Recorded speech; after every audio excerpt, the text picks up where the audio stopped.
Be horrified by the dreaded bridge that's out to kill your dog.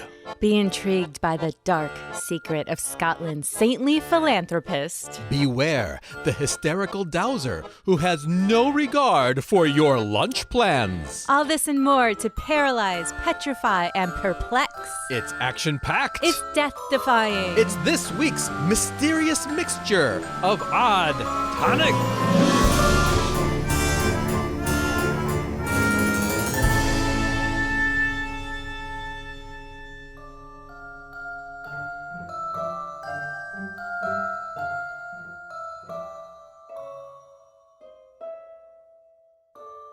Welcome to the parlor. I'm Jennifer.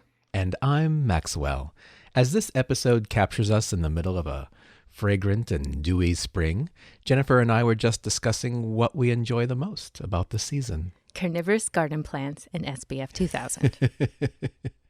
While I enjoy the chance to be outdoors without being eaten by the outdoors. Insects, mostly. Damn them in their hellish bitey crusade. We should try to enjoy a lovely hike before this narrow window of luxury is over. Where do you suggest, my love? Well, I can think of one place that is both fascinating and horrifying. My favorite. What do you think of Overtoun Bridge in Scotland? Ooh, swirling about that bridge are tales of ghosts, fairies, witches, and ley lines. And that isn't even mentioning what the Overtoun Bridge is most notorious for. No, it doesn't. Let's explore that notoriety in this evening's episode. It'll be like we're all taking a trip together. Perfect. A somber mist covers the rolling green foothills of West Dunbartonshire, Scotland. Heavy foliage muffles footsteps along a gravel walkway leading towards the dark, silhouetted outline of a foreboding Victorian stone mansion known as Overtoun House. It has the imposing size and looks of a classic Scottish castle, surrounded by shadowy woods and quiet walking trails. To visit the grounds, one must venture across a stone bridge which is no less imposing than the mansion. With ornate carved parapets and elegant archways, the granite structure spans a shallow, rocky creek called Overtoun Burn, a dizzying 50 feet below the bridgework. 70 years ago, people started calling Overtoun Bridge the Bridge of Death due to the many tragic deaths taking place every year. But these deaths are not of the human variety. If Overtoun Bridge were a movie and you sought to spoil its ending by visiting doesthedogdie.com, the answer is yes. Yes, the dog dies. Because for some reason, many a tranquil afternoon hike has been interrupted mid-bridge by man's best friend, without warning, deciding to take a running leap right over the waist-high walls of the bridge, straight down to the 50-foot phyto-flattening drop below. Some locals claim that the leaping started shortly after the bridge's completion in 1895, where it became the launch pad to 300 to 600 plummeting pooches in the last 125 years, depending on the source. Fortunately, not all the doggy daredevils meet their ultimate end due to the aiding tree branches on the way down. Just what exactly is going on at the Overtoun Bridge? Why would your average dog suddenly become compelled to swan dive to their doom, and in such colossal numbers? Cassie, a Springer Spaniel, had a little too much spring in her step one sunny afternoon as her owner, Alice, a local nurse, watched her dog go over the wall. There is something sinister going on here. It was so out of character for her, Alice told reporters in 2015. My son asked, "What is Cassie looking at?" Cassie seemed to be staring up at something, but there was nothing there. Then unexpectedly, Cassie leapt from the parapet. Luckily, Cassie did survive the jump and lived to wag her tail another day. Donna Cooper's collie, Ben, was not so fortunate. At one point, Ben stopped and just put his paws up on the bridge so he could look over, Donna said. He just jumped over the wall. His feet didn't even touch. He just leapt. I was screaming like a banshee. I really was. Poor Ben's injuries were so severe. He needed to be euthanized. Oh. As Eugene Hogan walked on the bridge, without warning, his dog, a 5-year-old golden lab named Drift, leapt over the parapet and tumbled down the 50-foot abyss. He said, "I never thought it would happen in a million years. It was a nightmare, one of the most frightening things I've ever witnessed." He continued, "It happened instantly. He cleared the parapet wall without even touching it. Nobody threw anything. Something just gripped him. Something went through him like a poltergeist. I've never seen the dog jump that high either. It was a powerful jump, and the best I've seen." It's terrible. Well done. Oh, no! Well, at least poor Drift left on a high note. Yes. Ah! Oh, you're terrible. Louise McPhail was left in disbelief after her golden Labrador named Sophie jumped and survived. She said later, "People were saying dogs jump from it, but it was so frightening to see her jump like that."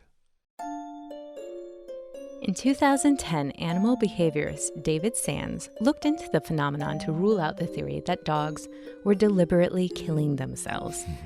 His experiments at the bridge found that dogs, especially long-nosed breeds, could be drawn to the scent of animals below. Dr. Sands theorized that the dog's limited low view, their lack of knowledge that the path changes to the bridge spanning over a deep drop below, combined with the smells in the area, probably enticed the dogs to jump. Many residents insist the leaps are just inexplicable. They question why the phenomenon does not occur at other bridges where animals dwell, or why changes in the season have no effect on the phenomena. For Overtoun Bridge is a statistical anomaly. Reports of dogs leaping from bridges are rare. Researchers, when looking at bridges in the UK and the US, found the number of documented dog jumps spanned from 0 to 1 per bridge. Joyce Stuart of the Scottish Society for the Prevention of Cruelty to Animals examined the phenomenon and summed it up by saying, quote, "Dogs wouldn't normally jump over a wall unless they know what's on the other side." There are other alternate theories. Some state that dogs might be picking up on natural sounds around the bridge, such as the waterfall below or the whistling of high winds that may excite and cause their odd behavior. Yet, many dogs have leapt on calm, windless days. Others theorize that perhaps the nearby naval base is creating odd sounds by beaming low-pitched frequencies into the area, aimed at its submarine fleet. Perhaps the noise could be bouncing back and forth off the arches and creating sounds that only dogs can hear, although no other dogs in the surrounding area have demonstrated bizarre behavior. There is one theory, however, that many locals have resolutely stood behind for nearly 100 years. I think the place is haunted. It's a ghost or spirit. There's something about that place, states resident Kevin O'Kane, having heard tales of the bridge and manor grounds his entire life. Paul Owens, a teacher of religion and philosophy in Glasgow, agrees. After 11 years of research, I'm convinced it's a ghost that's behind all of this. Owens grew up in a town near Overtoun House, and his book, The Baron of Rainbow Bridge, was consulted for our story. To attribute the bridge phenomenon to a canine luring ghost seems a bit strange, but stranger still are the stories told by many dog owners who describe their pets' behavior as being unusual while traversing the bridge. Margaret Clifford decided to take her whippet Judy for a walk one day. When they were entering the bridge, Judy ran ahead. Margaret said, "At first the dog walked over the middle, then began to act strangely. She was hovering to the right, but suddenly she veered over to the left. Something had spooked her." Margaret added, "The dog's body began to curve and bend in the most unusual way as she stood in one place, not moving, as if frozen to the spot. She wasn't smelling the wall, her head was down. I didn't like the look of what I was seeing, so I snapped the lead on her before she got the chance to jump." I would have really liked to have been there during that conversation to sort of watch her hand gestures, to sort of get a better idea of how the dog seemed to be contorting? Yeah, or being manipulated by Right. something. So it was sort of standing stock still, and its head was down, and yet she was afraid that the dog may look like it was about to jump. So maybe the back was arched. Yeah. And the front paws were sort of coming down as if it was going to spring. It is weird. And plus it's a whippet, which is a very long line dog. So I could just imagine this poor contorting animal like, yep, I'm putting a lead on it. Right. Yeah, that's an excellent point. You would really be able to tell that something was going on with the lines of this dog because you can see so much of it, right? It's not this tiny little terrier.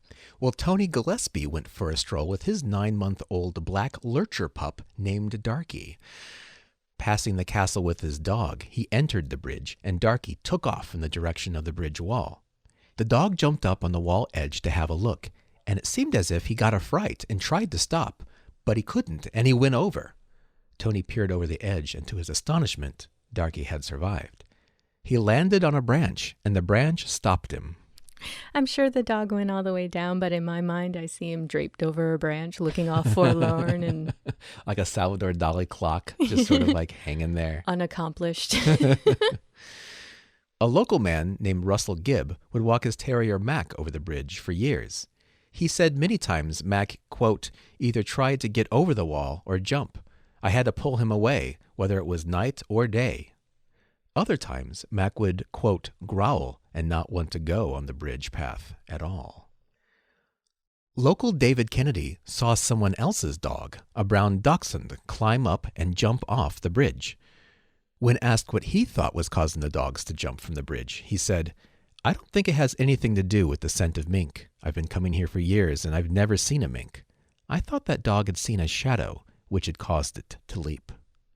I never liked that bridge, says Mrs. Forrester, a resident nearby. I always put my dog on a lead there. It is often suggested that animals, especially dogs and cats, are more susceptible to seeing and hearing the spirits of the dead. And Scotland is famous for its thin places, often old Celtic sites where the world of the physical and the world of spirits and fairies are said to blend into each other. The Overtoun house and its grounds are reputed to being among those places. Tales of these two worlds overlapping go back as far as 1811, when Roderick McTavish was making his way across the yet-to-be Overtoun grounds in the autumn moonlight on his journey home. Staggering with a small keg of whiskey on his shoulder, recently stolen from the local pub, McTavish navigated the thick carpet of heather with his walking stick. Looking about to gather his bearings, he realized he was near the Overtoun stream. He stumbled over towards a nearby stone and lowered the whiskey keg against it to take a quick rest. Suddenly, he was startled by the sound of laughter and the echo of tiny voices not too far from where he sat. Afraid but curious, he took his keg and crept along the bank of the stream. There, in the smooth grassy turf of the Hazel Dell, reported McTavish, danced a band of fairies. Skipping around in circles, the little people tripped and fell over one another in bursts of laughter. Haunting music filled the air as fairy musicians played on tiny reed pipes. All at once, the fae all stopped and stared at him. Dumbstruck, McTavish didn't dare move. Suddenly, a tiny man wearing a tall peaked hat declared, "Welcome, Roderick McTavish." And in an instant, he was surrounded by little people who dragged him into the center of the ring and presented him to a taller, more important-looking fellow. "Sit down, Roderick," said the leader, "and let us know, what have you got there in that cask?" Roderick first attempted to hide his whiskey. But you can't fool the fae, not when liquor is involved. They opened the precious cask, passed around a foxglove cup, and danced under the moonlight until the roosters crowed the next morning. McTavish became a town legend, with locals asking him to retell his tale and trade for free drinks. He became a drunken idler and died a short time after from what was diagnosed as brain disease.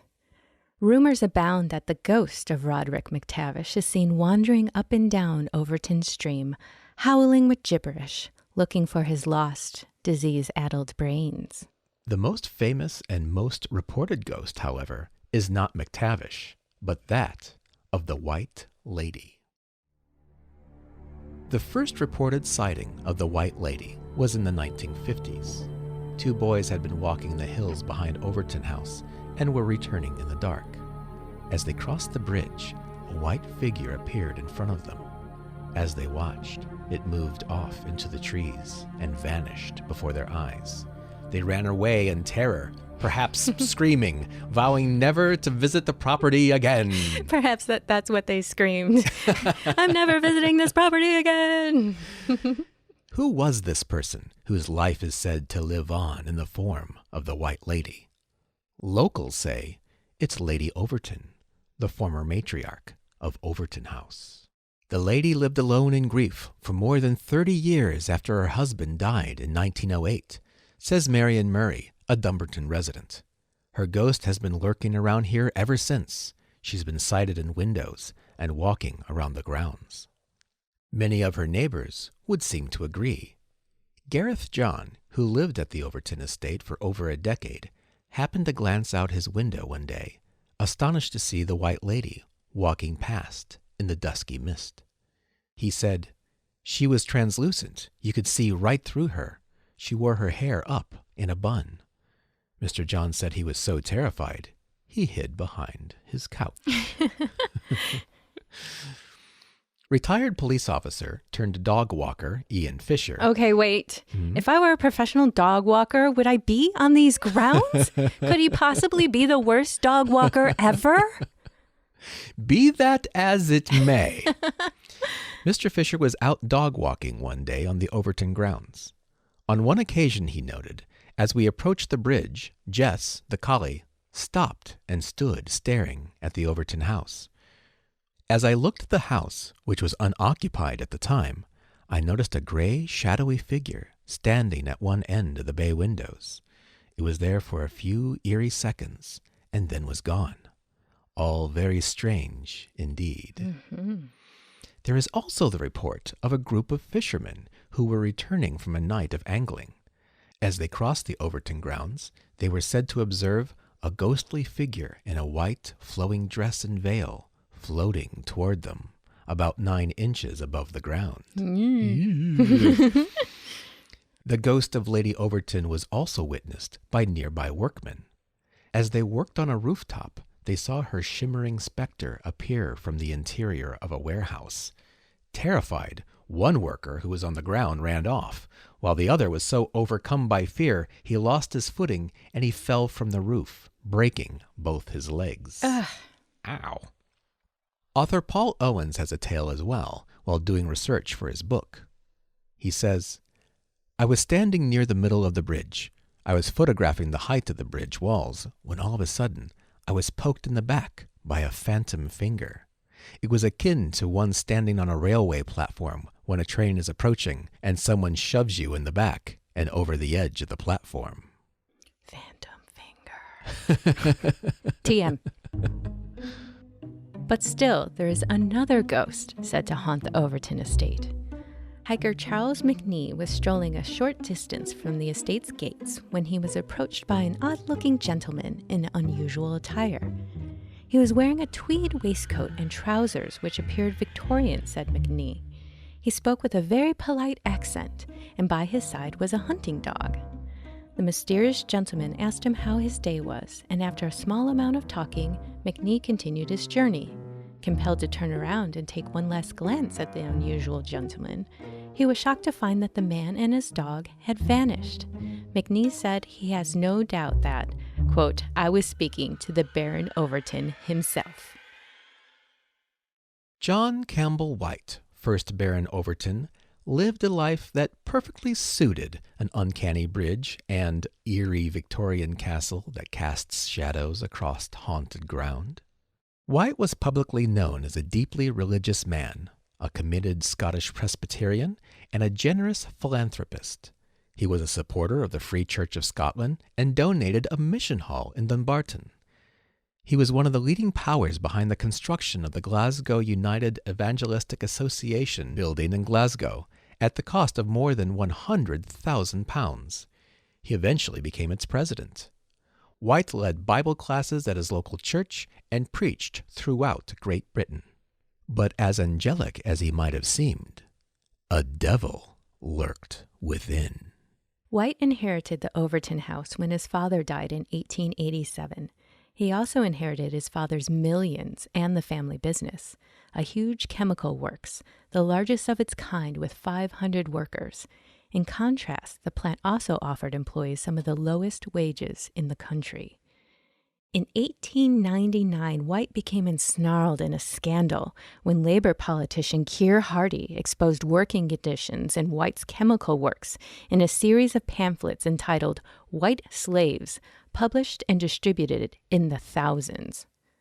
The chemical plant's main products were asbestos and potash, both an acute health hazard if not manufactured under proper conditions, and conditions at White's factory were the stuff of nightmares.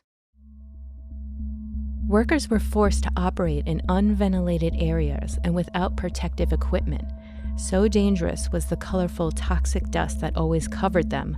The workers were known locally as White's dead men or White's canaries. Ugh.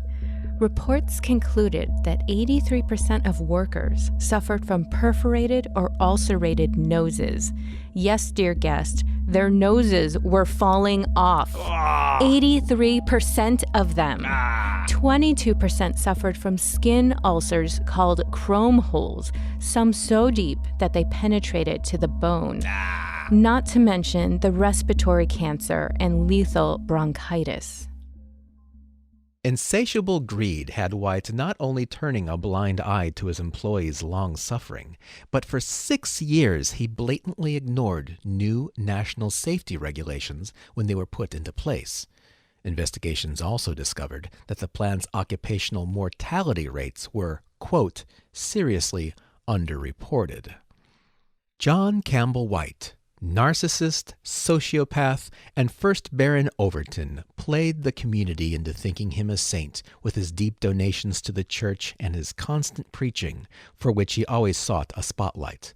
But while he publicly led the Sunday Rest and Lord's Day Observance Society, behind the scenes his greedy true nature had him forcing his laborers to work 7 days a week, docking his workers' wages if they took the time off to go to church. Could the entire Overtoun estate, built on the backs of hundreds of abused and doomed laborers, be cursed? Could dark magic be at play?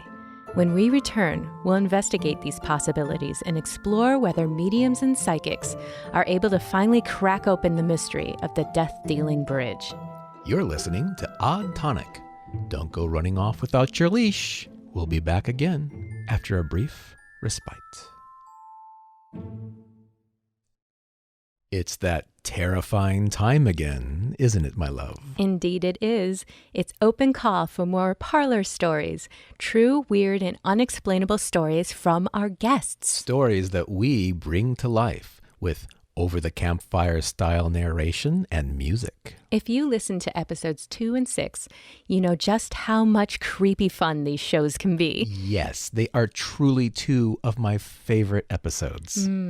Do you have a spooky or bizarre experience that could be one of our new favorites? Why not send it along? We'd love to read it. Yes, but the important thing is, please do share it. And of course, we'll be happy to keep you anonymous if you prefer. You may send it to the parlor at oddtonicsociety.com. And as always, either spelling of parlor is fine.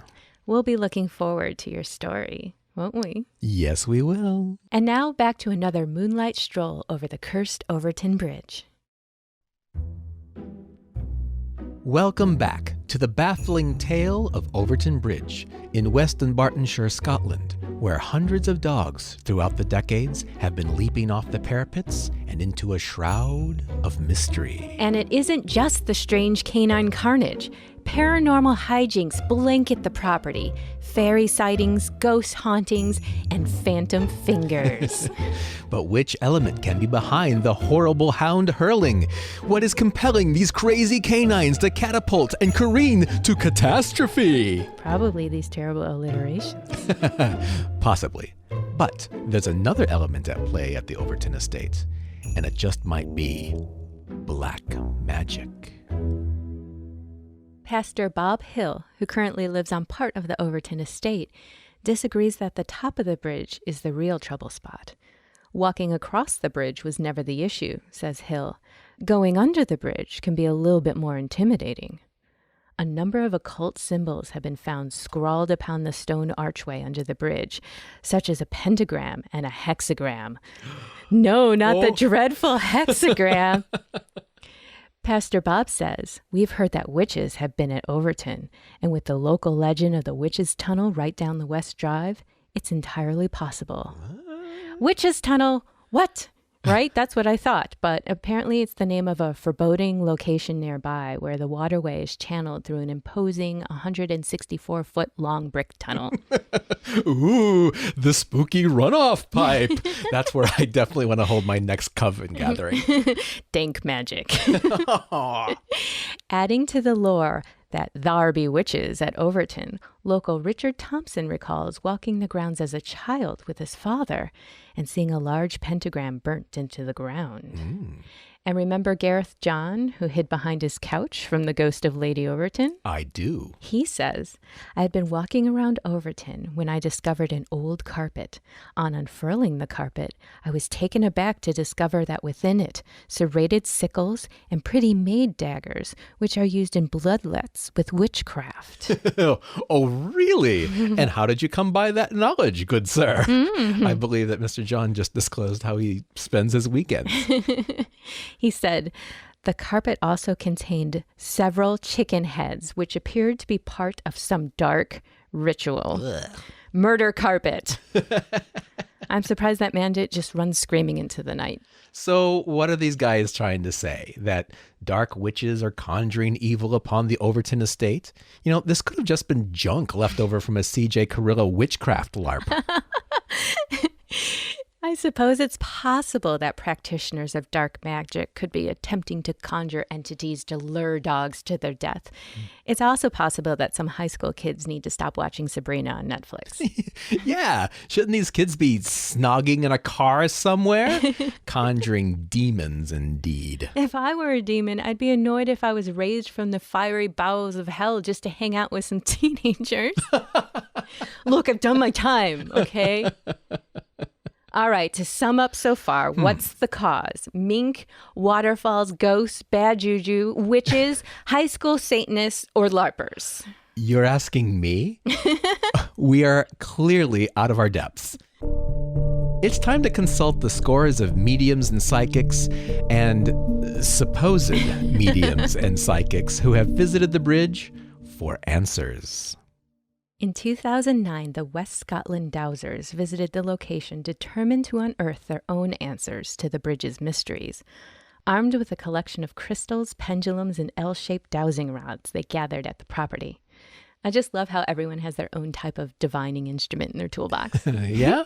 And what would be your tool of choice? Well, since the answer of a cask full of stolen whiskey seems to already been taken by McTavish, I'll go with tarot cards. Yeah, I can see you sitting in the middle of the bridge with your deck and corset and your dark skirts swirled about you.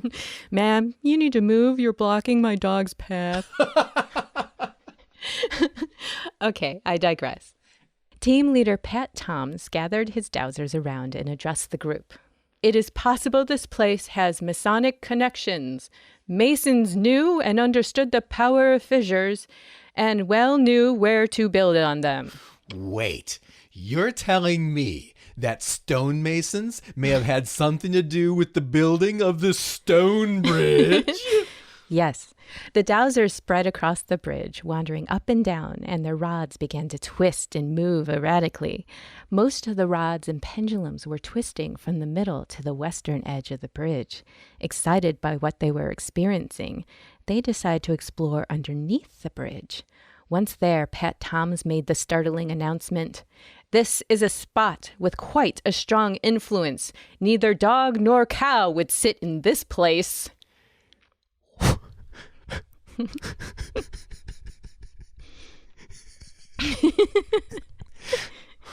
What does that mean? Shh. The spirit cow is talking. With the dowsers gaining strong results under the bridge, they concluded that powerful earth energies were at work and that construction of the bridge at that location was intentional to take advantage of the ley lines there. And it just coincidentally happened to be the best spot for a driveway. Right? If it was ley lines, what were they taking advantage of? Your car smoothly going over the ravine? I mean... Finally, the driveway we've always wanted. As the dowsing group continued to explore all areas of the bridge, one woman suddenly became hysterical. Filled with fear, she began to shout uncontrollably, "I just want to get away! I don't feel comfortable here! I must get away from this place!" She fled in terror, abandoning her group's quest and their lunch plans afterwards. Karen was done. Really? Do you think she does this at every event? It's kind of her thing, or maybe she just even does it at the grocery store.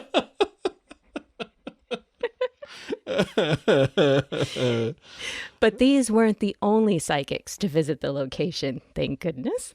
Another noted such findings as, "Yeah, I feel a sense of calm here." Well, that's a dichotomy. Which is it? Dun dun. Moving on.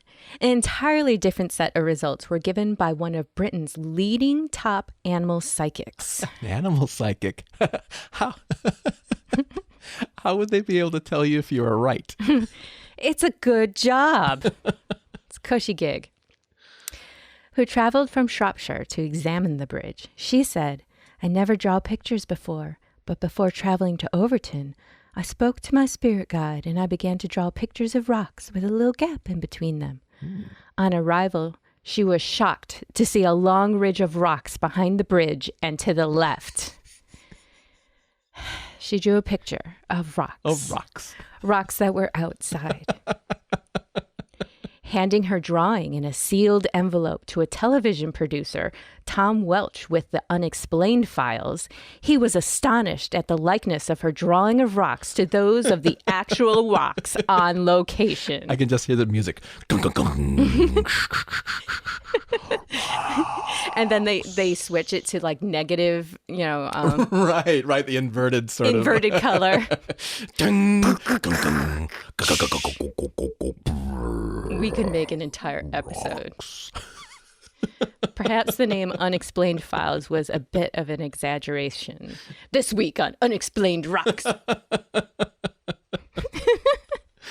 And there you have it. Do we? The mediums that have pulled back the ethereal veil and weighed in. So what do you think, dear Jennifer? Are the dogs that leap from Overtoun Bridge chasing fairies? Perhaps. Are they lured by discarnate spirits? Maybe. Or were they bravely chasing Satanists off the estate? I think I have more questions now than any possible answers. But there probably is a moral in here somewhere. At the very least, we can conclude you shouldn't abuse your workforce because you may inadvertently unleash some dark, archaic forces that could cause massive amounts of innocent dogs to hurl themselves off your historic family bridge. Yep. In the end, despite its eerie and perplexing reputation, Overtoun Bridge remains a favorite destination for walking trips in the area. But if you ever find yourself there, you do well to follow the sign that is now posted. Dangerous bridge. Keep your dog on a lead.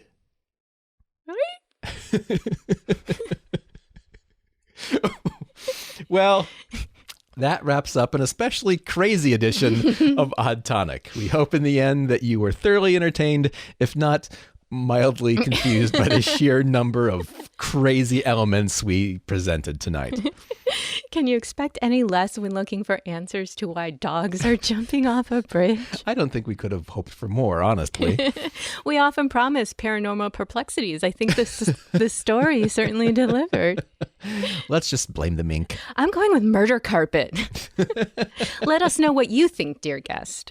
Until next time, remember to subscribe so you never miss a show and leave us an iTunes review so others can find us too.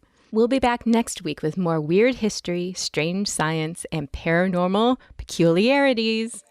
This is, dear guest, goodbye for now.